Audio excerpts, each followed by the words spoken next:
All right, so we're at IT Martini 3, I believe. The theme tonight is goals, which is kind of a nebulous concept, but something good to talk about anyhow. So I'm here with Monish. Monish works for Quick Solutions. We actually work together. And I just want to maybe bounce a couple questions off of you, kind of freestyle, whatever whatever thoughts you have. So let's start up. What were your goals for this year? Well, I had quite a few goals, but I guess let's talk about two in particular. One of my goals was to get involved in the community. Really get out in the community, talk to people, talk about technologies, talk about software development. So I really wanted to do that. And my other goal was get a certification. You saw the IT family feud up there earlier, right? So I thought I did really, really well with my community involvement, but wasn't able to accomplish my certification. So it's just, you've got too many goals, and sometimes you have to focus on one more than the other because you really want to hit hard. You want to have that full effect in one of those goals. So you have to sacrifice goals sometimes. Absolutely. So still, you're batting you're batting 500. That's the Hall of Fame, right? Yeah. I agree.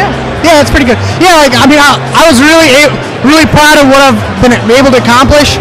I started a user group. Of course, had help from many people in the community. Got quite a few people interested in the group. People are attending. People are asking questions.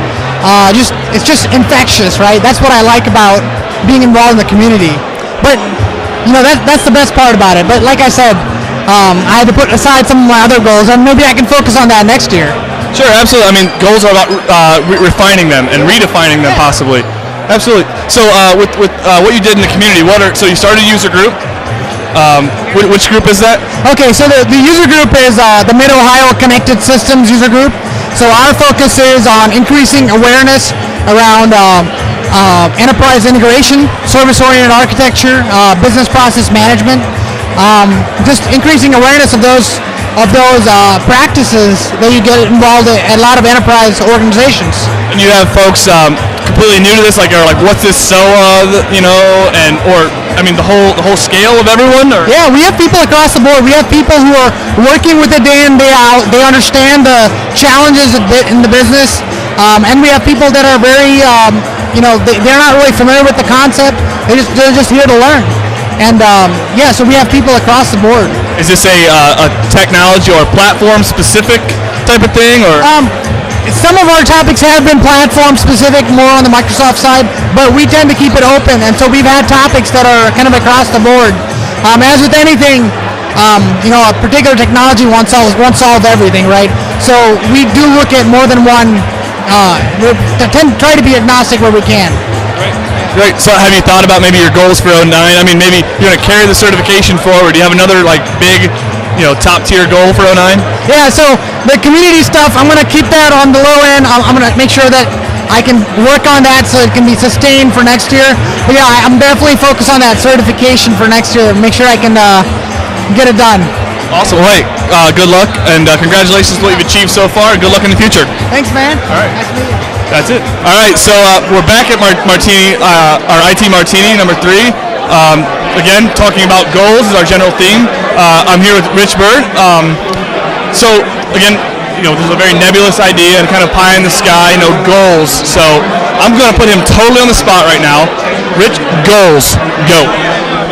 Well, okay, so I think in the goal setting area, when we're working with staff members, I think people kind of get it a little bit off when we're doing it and setting goals and tying it to our strategic plans and our tactical plans on an annual basis. I think what you got to do is you got to take a look at the individual person and say, look, you need to have a goal that's aligned with what you're doing within the business today. The service you're providing, the skills or talents, what you're going to give back for the salary that you're earning, basically. But then I think that the second goal needs to be a stretch goal. You need to say, what is it that you're going to really reach out for? An opportunity to maybe provide service on a project that you actually go out and hunt down. You actually, reach out a hand to a CIO during a corporate function and say, hey, is there anything that you might think that I could use my talents on to help you? A stretch goal has to be out there on an annual basis. And I think the third goal has to be a personal goal. we don't do that in the corporate setting often enough, where we say, what is it that you truly want to accomplish on a personal level that your paycheck is going to fund, or the training opportunities here are going to fund. And I've had that happen with employees who said, hey, well, I want to go on a trip to help kids in Africa, work in an orphanage. So they come to me and say, that's my personal goal. And I look at it and I say, well, I can accommodate that personal goal by making sure that we can block 2 weeks of vacation for you instead of 1. But focusing on that personal aspect really takes and gives that whole complete picture of a work year or a career development pathway for an associate. So that's a very interesting, I think, a lot of companies probably don't do that. People don't think about that very personal thing. That is important, right? You can't always be work. I think you have to be multidimensional and you need to focus on life as well. And I'm as guilty as anyone of totally not doing that on occasion. So that's great, and especially being able to work with them and help. Yeah, I started tying a personal goal into every one of the things or every one of my development plans every year, and it just made sense to extend it to my associates. Started putting it out in front of the associates, and they were like, "Oh, well, that makes perfect sense. You're actually interested in what I do, and what I'm interested in doing as a hobby or as a personal interest."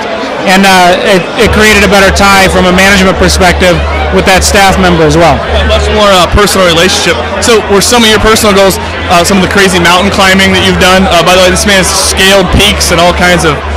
Yeah, so I set a personal goal 2 years ago to climb a mountain. I'd never been on a mountain before, not even skiing.